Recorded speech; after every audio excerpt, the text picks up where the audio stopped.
Good morning. Okay. Now, I hope everyone has joined in.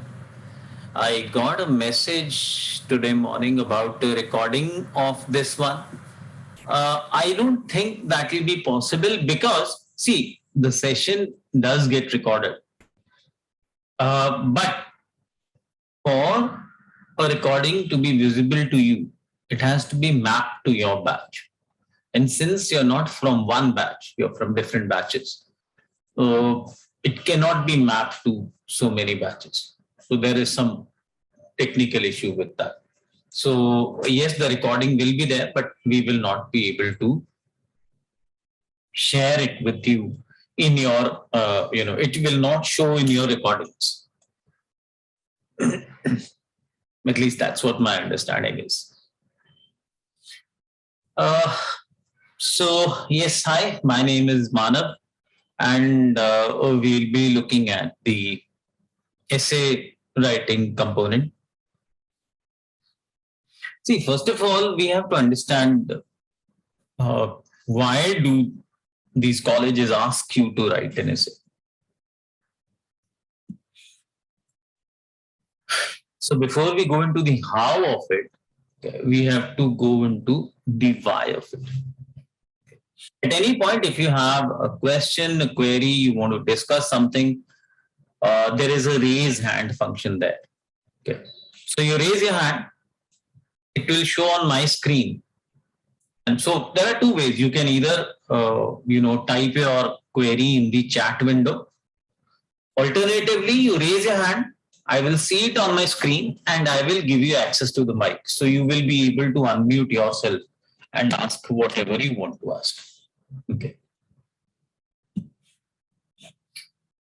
So number one reason is that they want to go beyond grades. See, for a lot of students applying to the same colleges, their profile, academic profile will be rather similar. So colleges want to understand that what is it in this person? They want to understand you, the person, not you, the student. You, the student, they know thanks to your grades and your entrance test score. Okay, the fact that uh, you received the call, okay, depends on whether the call comes before or after. But if you receive a call after you've written the test and then you're required to write an essay, that means the college is already interested in you.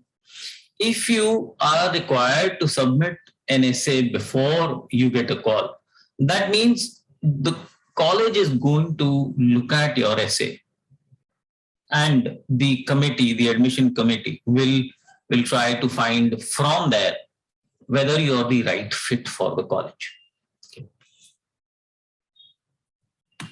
So a good essay goes beyond percentages and highlights the person. So ensure that you talk about an important aspect of you. Second, as we said, is the right fit. In international education, for example, it is very common to see a student get rejected at a lower ranked college and then get selected at a higher ranked college. It's not that there is something wrong with the student or something wrong with the college, a 20th ranked college rejecting a candidate which Harvard or a Stanford accept. So it's not because the 20th ranked college has some illogical or irrational selection process. It's just that they are looking for the right fit. They have a certain candidate profile in their mind and they want that demographic in their batch. So that is the other thing why we need a good essay. Okay. The college wants a certain profile. The college might want to see what value do you add to the ecosystem. How do you add value? Okay. Does your essay show anything of the qualities such as empathy, leadership, being a team player, okay, organizational skills? It's all very good to say that I am a team player and I have leadership skills, but an essay gives you the chance to demonstrate it with a real life incident from your life.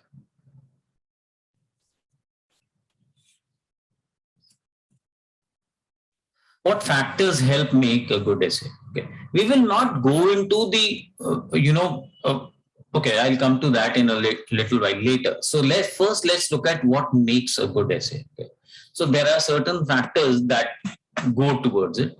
Okay, the first one is that the essay is very focused. It stays off topic. It does not meander. You don't want to lose the interest of the panel or the person, the evaluator who's reading your essay. Second, the essay is authentic. This is so subjective that any copy paste job from the internet is going to backfire. If your essay is just a random collection of big words intended to impress, okay, the words talk a lot but say little, then you have lost it. Okay. So this is when you are required to talk about yourself. Okay. So please, make it about yourself. Some of the best essays that I have read, they had the power to, motivate you to, punch a hole through the clouds. Some of them had the emotional power to literally, make you cry,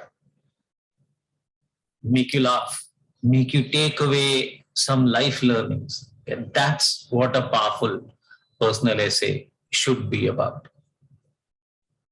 So it is focused, it is authentic, it showcases you, the person, rather than you, the student. The student is already known from the grades. Second, guys.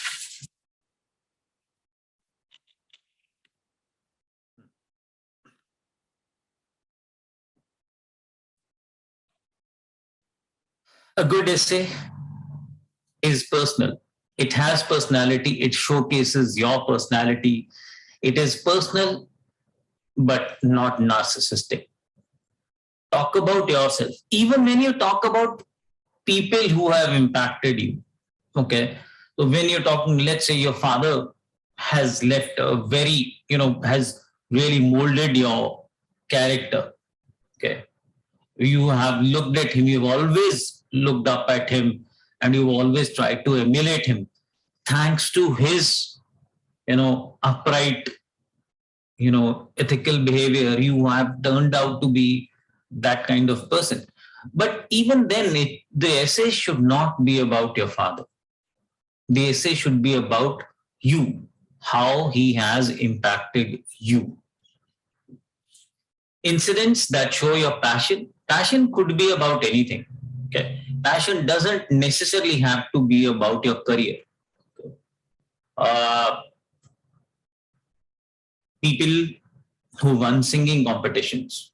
I've had a student for an MBA degree go to the interview panel and talk about his passion for singing. And the interview panel told him to sing something. And he asked the panel, "Sir, may I use your table as a tabla?" He got the permission and he sang a rag and he blew them away. I mean, there was no way that they could have rejected him. It doesn't matter. So the point is, when you have passion for something, it is very easy to transfer that passion to something else. But if a person is totally dispassionate, totally lacking in motivation or drive to do something, okay, then it's a red flag for the college. Okay. Guys, please avoid. No, this is not. See, the essay is an essay, whether it is for PG or for Ashoka or for Krea. I'm giving you PG examples because those have been going on for a very long time. Colleges have been asking for essays for very, very long time. Okay. So an essay is an essay. The purpose of an essay is also the same, whether it is a PG or a UG. When I talk about passion, when I talk about a person displaying his passion through singing for an MBA entrance test, for an MBA admission, it doesn't matter whether he's doing an MBA or a BBA or law or a liberal arts degree. The point is this person is passionate. Also, please avoid using the Q&A window. Okay, just use the chat window, please. So something that shows your passion, leadership, grit, enthusiasm, empathy, acceptance, anything, acceptance of others the way that they are. That is acceptance. Okay. And vulnerability and weakness are okay as long as you are authentic. A lot of times we are told, write an essay in which your weakness comes across as strength.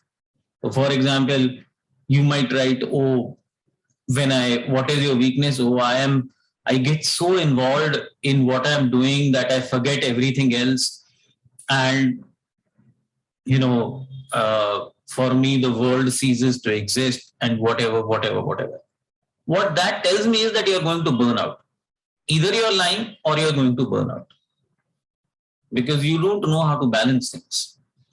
So avoid falling into that trap. It's not a people pleaser. Again, a very important point. You don't know how the interview panel thinks. You don't know what they ate for breakfast. You don't know what mood the people on the panel are in. So stop trying to, write an essay that you feel that this is what the panel wants to read. This is like the second worst essay. The first worst is the generic one. And the second worst is the people pleaser one. When you're trying to woo the selection panel with your essay rather than your authenticity. It goes beyond the resume. We discussed this earlier also, but it is worth mentioning again. Something that is already inferable, something that is already mentioned on your resume, okay, should not be a part of your essay. So if you're talking about your achievements, don't talk about, getting a 95% in your boards because that is already on your resume. If they are caught between you and another candidate, okay, it is not, it is not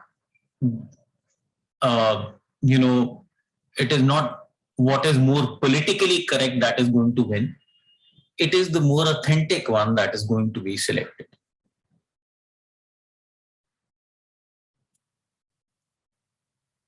It is creative.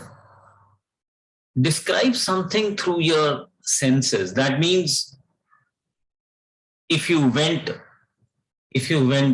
mountain climbing, okay, explain what you saw, what the smell of the pine needles, okay, the way the smoke from a campfire, made your eyes burn, okay. Make it visual.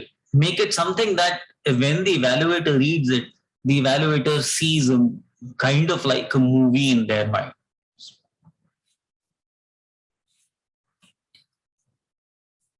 It is funny. So if humor is your forte, then, please use it. If humor is not your forte, then please avoid it.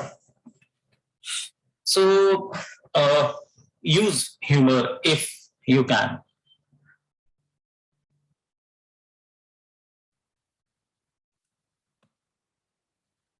It is formal.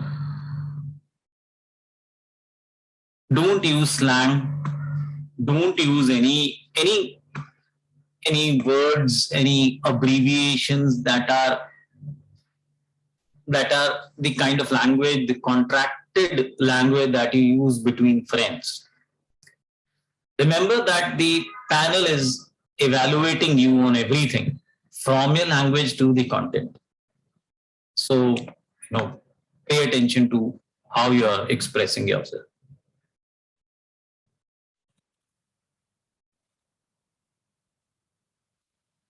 A good essay draws a conclusion. Conclusions are life learnings, conclusions are your takeaways from whatever you have described. It could be a journey from being a very average student to an above average to a topper. Okay. Ideally, we are not talking about academics, right? It could be how you, how someone, lost 30 kgs of weight. It could be someone describing their road to confidence, how they were very insecure and confident, and then how they got more confidence. It could be anything, but there has to be a life learning in most cases. Flawless in grammar, formatting, punctuation, and spelling. So proofread it. Don't ruin a brilliant essay by, having grammatical errors or, unidiomatic usage in your essays. One way of proofreading it is to either read it aloud. So your ears, fortunately, in a lot of cases, will catch the errors. Or you have someone else listen or someone else read. Talk to your mentors, okay, and get your essays proofread. Since you have a lot of time, okay, I would say that you start writing your essays today. Okay, the first draft. Okay, then you sleep on it. Tomorrow morning again look at it. See if you like it. Okay, copy paste that and make changes. Retain the original. Okay, because sometimes the unplanned draft is the best one. And the more you change it, the more cliched, the more predictable it becomes. So you don't want to lose out on the first draft. Okay. Make only one Word document, copy paste it to the next page, then make changes. So that's your second draft. Again, talk to a good friend, talk to a senior, talk to your parents, okay, talk about this essay, incorporate their suggestions if you feel that something that they have said makes a lot of sense. That becomes your third draft. Check for grammar, check for idiomatic usage, check for spelling errors, and then you share it with your faculty. And then depending upon, so share all the three drafts with your faculty, okay, or the two drafts, okay. You should have around two drafts at least. And then you talk to your faculty, let the faculty decide which draft is better. Maybe it is an amalgamation of both of them. Maybe two is a more evolved essay and the faculty gives you some feedback and asks you to, okay, create a third draft. So you can do that. Also, one concern that students frequently have, especially at UG level, is that when we are asked to talk about life events, okay, I don't have a lot of those highly impactful events. There is nothing in my life that I can say, oh, this was very impactful. Okay, my life has gone along a predictable path. I have done this, I have done this, I have done this. Fair enough. But do you remember the times when you felt invincible? Do you remember any time when you felt that you were, exactly the way the things were exactly the way things should be? Do you remember the time when you felt that when you felt very, very good about yourself? It could have been something as simple as helping an elderly person cross the street. It could be something as simple as, giving away your lunchbox to a beggar at a traffic light. Doesn't matter. Think, reflect what made you feel really good. Think, reflect what movie, what person, what action, what book, what documentary inspired you. And then, you talk about that. There will always be events, even if not about my life, there will always be events about life in general that will have moved us, that will have inspired us. And those are things that we can always talk about on an essay.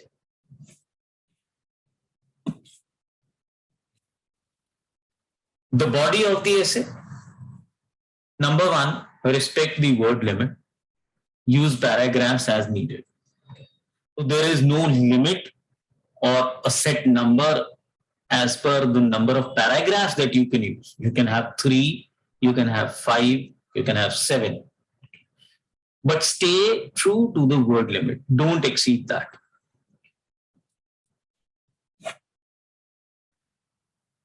These essays, the kind that you get on Krea and Ashoka, they are not your generic essays, They don't need a generic introduction. You can dive into the story right away. But each paragraph should have a certain role to play in that story. So the introductory paragraph lays some foundation for the narrative. Use it to build curiosity.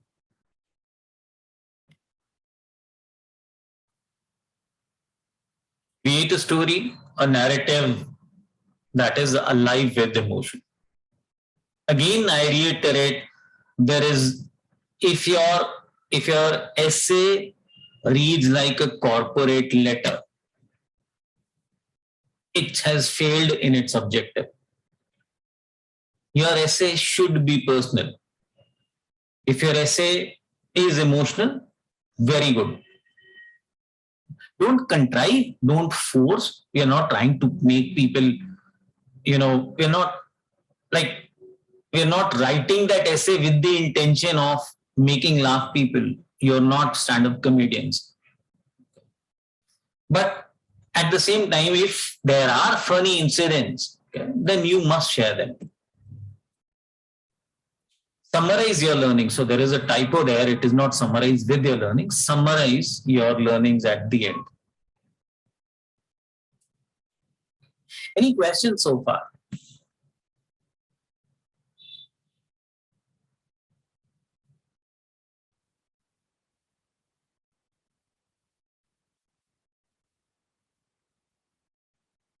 Okay.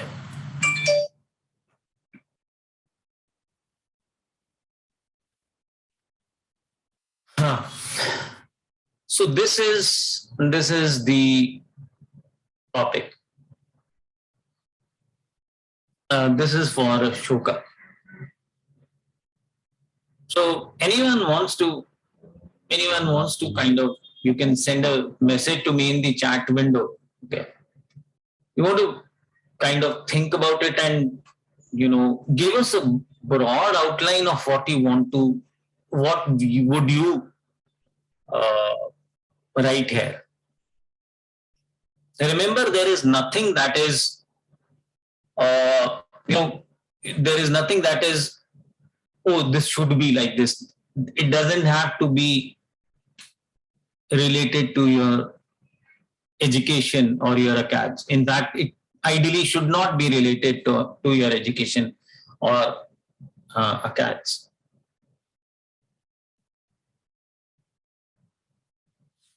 One example that I can think of is that there is an app called Be My Eyes, BEBMY, my IEYES eyes, Be My Eyes. So this app connects people with vision, people like you and me, to people who don't have vision.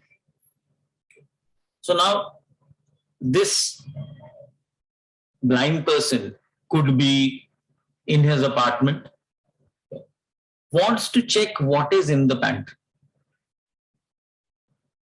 But not every label has braille. So what does this person do? He makes a call from the app, Be My Eyes. That call goes out to many volunteers. Okay, people like you and me. Okay. So if you are busy, you can't pick it up. If Abhay is busy, Abhay is not able to receive the call. Then a couple of rings later, it will go to Akshay. From Akshay, it will go to Amog. From Amog, it will go to Archana. Okay. And let's say then Archana is free at that time. So when Archana receives that call, her screen, he has to be on kind of speakerphone. Her screen shows that person's camera vision. So the person who's calling you, that person's camera goes on. Okay. So that person is holding the phone, talking to you, and the camera is on the video mode. Okay. So Archana can see what is in the pantry. So Archana can tell her, okay, you have 2 cans of corn, 1 can of tuna, and the person might ask, is it tuna in oil or tuna in brine? So then Archana tells her that it's tuna in brine. And you have this, you have pasta, you have this spice, you have this spice, and so on. So then the person knows what is in his pantry. And then the person can make a list of what they want to buy. So this is a I found it a very powerful concept. So, I'm engaged with it in terms of being a volunteer. So it could be anything, right? It was not about you at all, but it shows that you are empathetic. You don't have to say, oh, I'm empathetic. It shows you're empathetic. You're trying to make that day a little better for a stranger, perhaps halfway across the world. How are you contributing to that? You're getting more people to sign up. A lot of things could be your story. Okay. So, anyone, I'll give you 2-3 minutes to think about it. Think about it. You don't have to type out the entire thing. Okay. It could be sentence fragments. For example, you could say football, dash, something about football, dash, something about football, dash, something about football.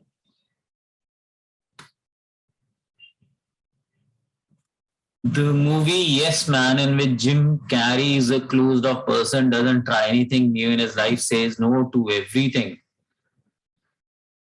But after attending a seminar, he starts saying yes to all opportunities in life and even the smallest things, and his life automatically becomes happier and he gains a lot more confidence. Superb example.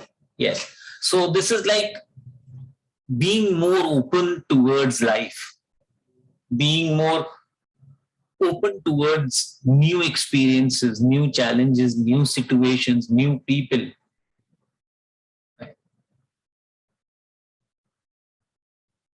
How being more engaged with the world enriches you as a person. There is this guy by the name of Derek Sivers, D-E-R-E-K, Derek S-I-V-E-R-S, Derek Sivers.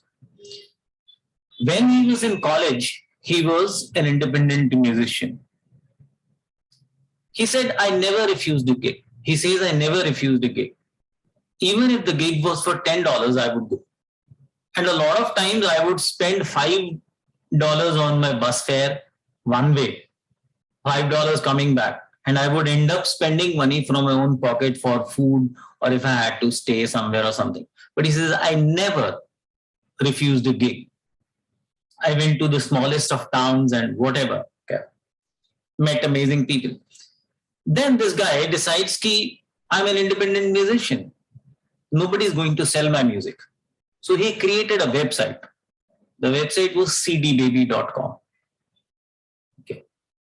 This is the CD era. Okay. He creates a website, cdbaby.com, starts selling his music there. Since he was an independent musician, not affiliated to any label, he was networking with hundreds of other independent musicians. Okay. And then the other independent musicians told him, hey, Derek, can you put my CD on your website? And Derek says, okay, what do you want to sell it for? The musician says $10. So Derek puts it $15. So if you want to sell yours for 8, Derek puts his $5 and makes it 13. You want to sell it for 20, Derek puts his $5 and makes it 25. He made CD Baby into a big, company kind of thing. Then he sold it for $6 million. And he gave away all that money to his college to form a trust that will go towards educating students studying music. So this is again, what Jessica said, being open to life. He never said no to a gig, even if he knew it is going to take money out of his own pocket. And how it enriched his life. Okay, anyone else?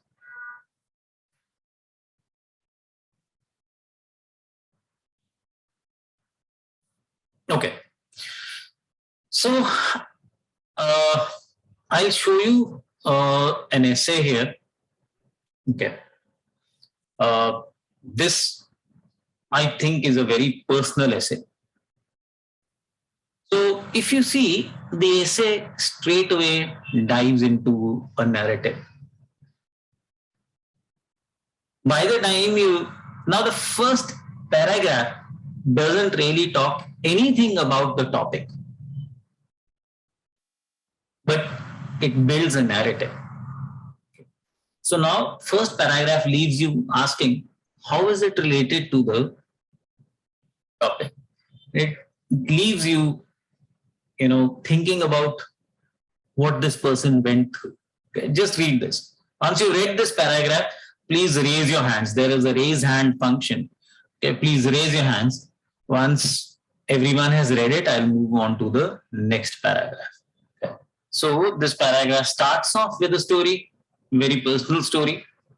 And then the author goes into, we still don't know what is the idea, concept, or theory that he's very interested in, he or she is very interested in. Okay. And so that makes us curious about the next paragraph. Let's move on to the next paragraph. Now we can guess that the author is connecting something to reading here. Okay. Now he or she tried to, come to terms with his loss and how to, address his grief. And then it ends with, I felt a glimmer of hope that I would one day be reunited with my mother. I desperately wanted to believe that death is a comma, not a full stop. Move on to the next paragraph. So now this goes into how the author is engaged with the concept of rebirth, soul, moving on. This is the last paragraph. This is where the author summarizes his learnings from that period of his life. So the author talks about the entire concept of rebirth, souls being connected to each other. And then he summarizes by saying that perhaps we are all connected at a cosmic level. Maybe all of us are connected, but we just don't know it. And then, ends up by saying maybe all our differences of race, religion, gender, socioeconomic status are artificial constructs. Stripped of these, we are all one, filled with love and what? And compassion. So that's the end of the passage, end of the essay. So I thought we would just recap the main points of a good essay. It is focused on one thing. It is authentic. It is real. It showcases you. So that is why it has a personality. It isn't apologist. Okay, it doesn't say, oh, I'm sorry for having this opinion. Okay, please bear with me when I put forth this. Okay, so, there be unapologetically you, okay, unless you're a psychopath, and goes beyond the resume, tells the interview panel things that you could not there that are so subjective that you could not have put them on the resume. It is creative. It takes you on a journey. It's a story. It is funny yet formal. And it always gives some kind of learning.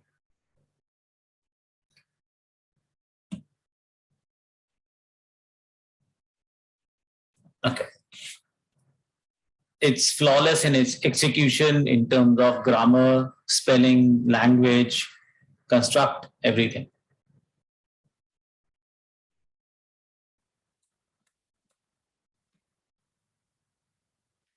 These are the topics for Ashoka. Okay. So these are the topics for Ashoka. The word limit is given. Share with us an important personal experience. That personal experience, as I said, it is a personal experience. It is something that has happened to you. Right? And these could be very, very different things for different people. The language of a person influences their understanding of the world. Pick up your favorite word from any language and tell us why this word is special to you and how it has impacted you. Again,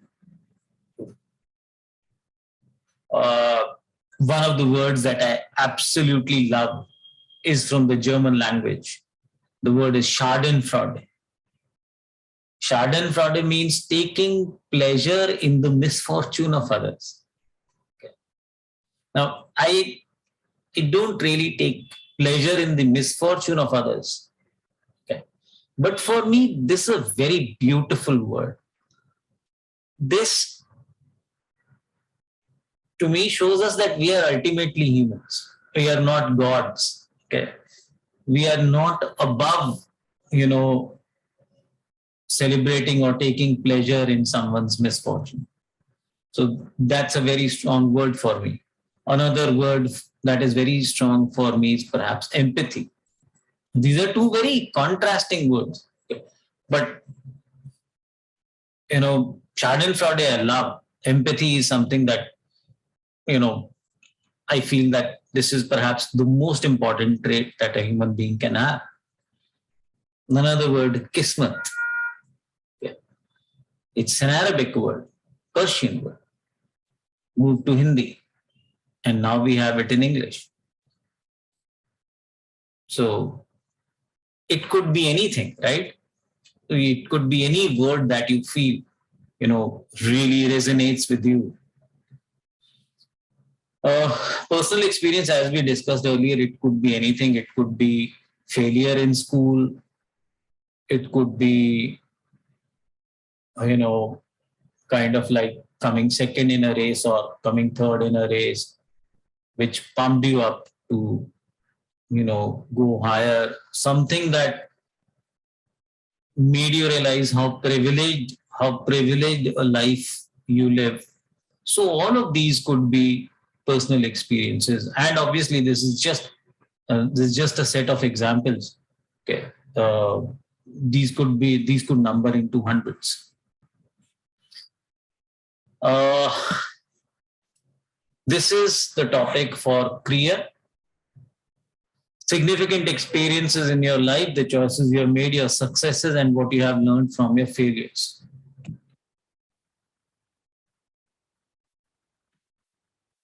What is your personal story and how would Krea help you become the person you want to be?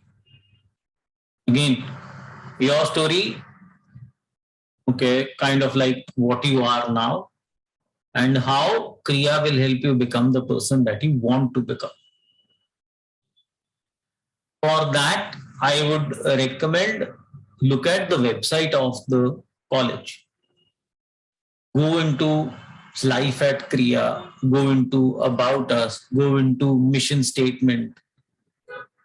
Read what the college, what the values of the college are.